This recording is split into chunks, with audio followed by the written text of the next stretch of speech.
नमस्कार दोस्तों वास्तु में अलग अलग तरीके के मिथ फैलाए जाते हैं, भ्रम फैलाए जाते हैं। एक चक्रा का भ्रम चल रहा है आजकल, बहुत ज़्यादा ट्रेंडिंग में है और इसमें बहुत बड़े बड़े ब्लंडर हो रहे हैं।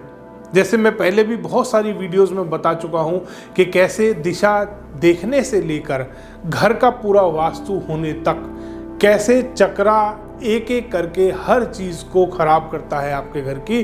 पहले आपका मेन गेट गलत निकलता है, उसके बाद आपका मुख्य द्वार गलत निकलता है, फिर आपके सारे टॉयलेट गलत निकलते हैं, किचन की पोजीशन गलत निकलती है, क्योंकि ये बात ही नहीं करते फेसिंग की कि ये इस दिशा की तरफ फेस आ रहा है। इस चीज़ का घर के फेसिंग की बात ले लो तो भी ये फेसिंग की बात नहीं करते, जबकि वास्तु में सबसे ज़्यादा जो मायने रखती है चीज़, जो इम्पोर्टेंस रखती है, वो है घर की फेसिंग।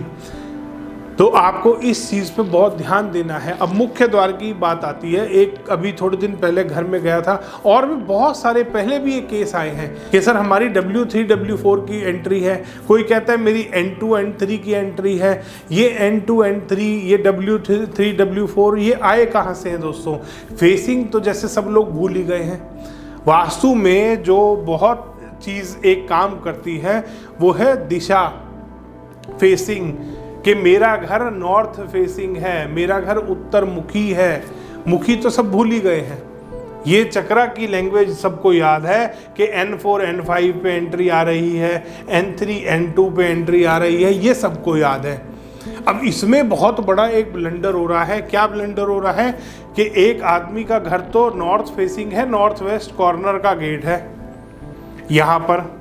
अब देवता यहाँ पर नॉर्थ वेस्ट वाले आने चाहिए वैदिक वास्तु के अकॉर्डिंग, बट इनके अलग ही कोई देवता चल रहे हैं। यहाँ पे देवता मार्क नहीं है वैसे, बाकी चलो। अब ये आ गया एक, यहाँ पे किसी का घर नॉर्थ फेसिंग है, नॉर्थ ईस्ट कॉर्नर से एंट्री होगी। आमतौर पे गवर्नमेंट की गाइडलाइंस ऐसी होती है कि या तो इधर कॉर्नर में एंट्री आएगी या इधर कॉर्नर में आपकी एंट्री आएगी, इसी तरीके से निकलती है। बट ये चक्र जीवियों ने क्या करा है, इन्होंने फेसिंग की बात करनी बंद कर दी।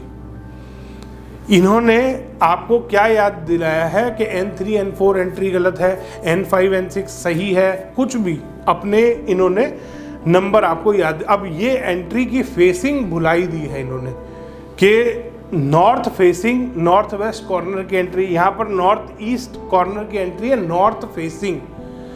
सबसे बड़ी ध्यान करने वाली बात है यहाँ फेसिंग। अब यही एंट्री यहाँ पे भी गलत है, यहाँ पे भी फिर ये बोलते हैं कि ये आपकी N8 और E1 की एंट्री आ रही है, ये भी गलत है।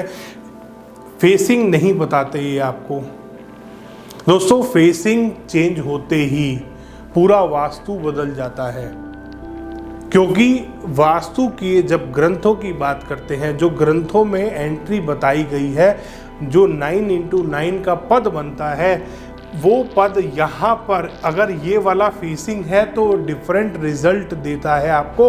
अगर पद इधर वाला फेसिंग है, नॉर्थ ईस्ट का जो शिखी पद है वो 2 में डिवाइड होता है। अगर नॉर्थ फेसिंग पे आपकी एंट्री आ रही है तो वो डिफरेंट रिजल्ट आपको देता है। नॉर्थ में नॉर्थ ईस्ट कॉर्नर के ईस्ट वाली साइड पे अगर आपकी एंट्री आ रही है तो वो डिफरेंट टाइप के रिजल्ट आपको प्रोवाइड करता है।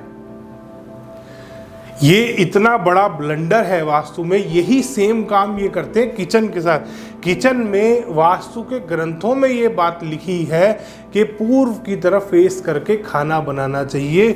चाहे आपकी किचन फिर ईस्ट डायरेक्शन में यहाँ पर आ रही है, अगर किचन बन रही है तो भी आपको यहाँ पर आपकी गैस लगानी है। अब ये चक्र जीवियों ने क्या करा कि आपकी गैस तो कौन से एंट्री पता नहीं E8 पे या S1 पे किसी पे बताते हैं वहाँ आनी चाहिए। अब एक घर में विजिट किया था, उनका E8 या ये जो भी जहाँ पे भी बताते हैं वो ऐसे टेढ़ा आ रहा था, तो वो साउथ ईस्ट की तरफ फेस करके खाना बना रहे थे। और एक घर में विजिट किया, 3 डिग्री नॉर्थ घुमा हुआ था, उनका फेसिंग साउथ करा दिया उन्होंने कि आपका S2 S3 या E8 यहाँ पे आ रहा है, आप साउथ की तरफ फेस करके खाना बनाओ। जबकि इस तरीके से वास्तु काम करता ही नहीं है। वास्तु काम करता है फेसिंग से, कि पूर्व की तरफ आपका फेस होना चाहिए कुकिंग करते टाइम। ये क्या कहते हैं कि आपका जो कुकिंग वो है गैस है, कुकिंग रेंज जो आ रही है वो S2 पे लाओ या S1 पे लाओ, इस तरीके से आपको गाइड करते हैं और आपकी जो फेसिंग है वो गलत करा देते हैं। दक्षिण की तरफ अगर आप खाना बनाओगे फेस करके तो आपको प्रॉब्लम, फीमेल हेल्थ प्रॉब्लम आती है घर में। बहुत सारे केसेस में हमने देखा है कि इस वजह से फीमेल हेल्थ प्रॉब्लम्स आ रही होती हैं घर में। तो दोस्तों आपको बहुत ध्यान करना है कि आपकी एंट्री कहाँ आ रही है। पहले वैदिक वास्तु से अपने पूरा पद विन्यास कीजिए, उसके बाद देखिए आपकी एंट्री कहाँ आ रही है, या किसी अच्छे वैदिक वास्तु कंसल्टेंट से सलाह लें। ये चक्र जीवियों के चक्कर में ना पड़े, क्योंकि ये आपकी एंट्री भी गलत बनवाएंगे, ये आपका मेन डोर भी गलत बनवाएंगे, ये आपके अंदर पूरा घर का इंटीरियर भी गलत करवा देंगे। धन्यवाद दोस्तों, वीडियो पसंद आए तो इसको लाइक करें, शेयर करें और चैनल को सब्सक्राइब करना ना भूलें।